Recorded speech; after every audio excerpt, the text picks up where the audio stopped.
जय श्री राधे कृष्णा। स्वागत है आप सभी का आपके अपने YouTube चैनल उपासना की उपासना में। आप सभी को पुत्रदा एकादशी की हार्दिक शुभकामनाएं। भगवान श्री हरि विष्णु की कृपा आप सभी पर सदा सर्वदा बनी रहे। आज की वीडियो में आप सुनेंगे श्रावण मास में पड़ने वाली पुत्रदा एकादशी की व्रत कथा। पुत्रदा एकादशी व्रत संतान से संबंधित व्रत माना जाता है।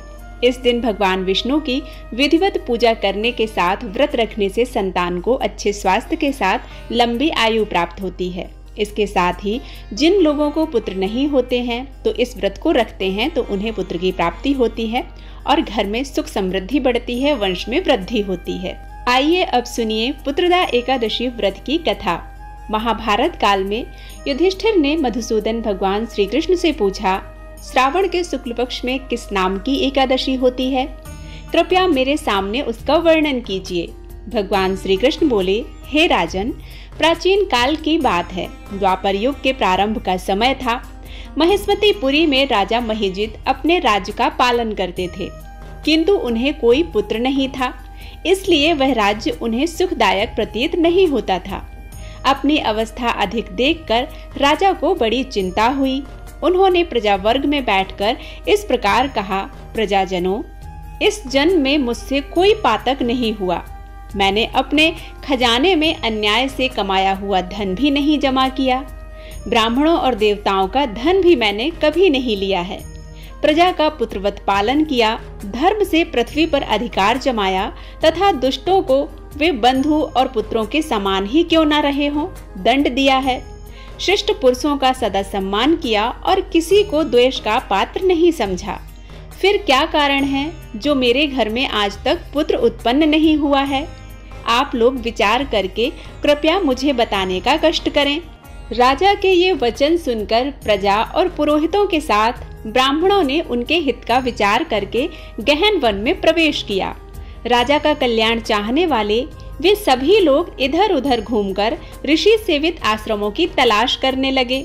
इतने में ही उन्हें मुनि श्रेष्ठ लोमश का दर्शन हुआ। लोमश जी धर्म के तत्वज्ञ, संपूर्ण शास्त्रों के विशिष्ट विद्वान, दीर्घायु और महात्मा हैं। उनका शरीर लोम से भरा हुआ है। वे ब्रह्मा जी के समान तेजस्वी हैं।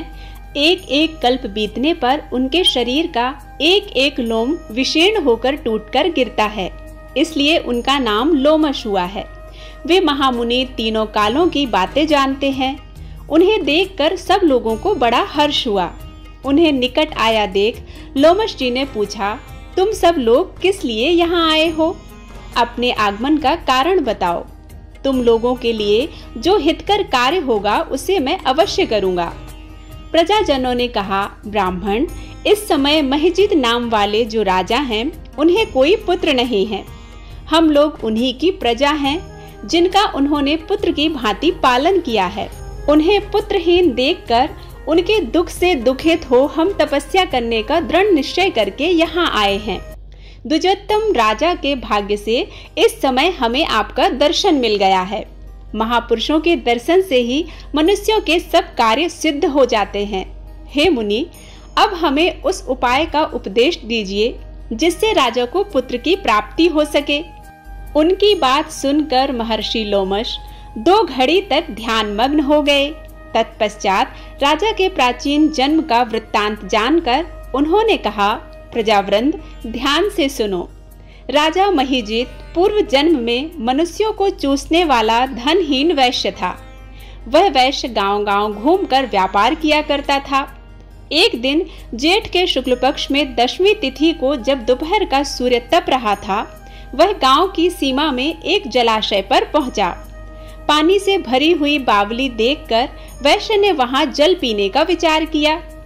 इतने में ही वहां बछड़े के साथ एक गौ भी वहां पहुंच गई।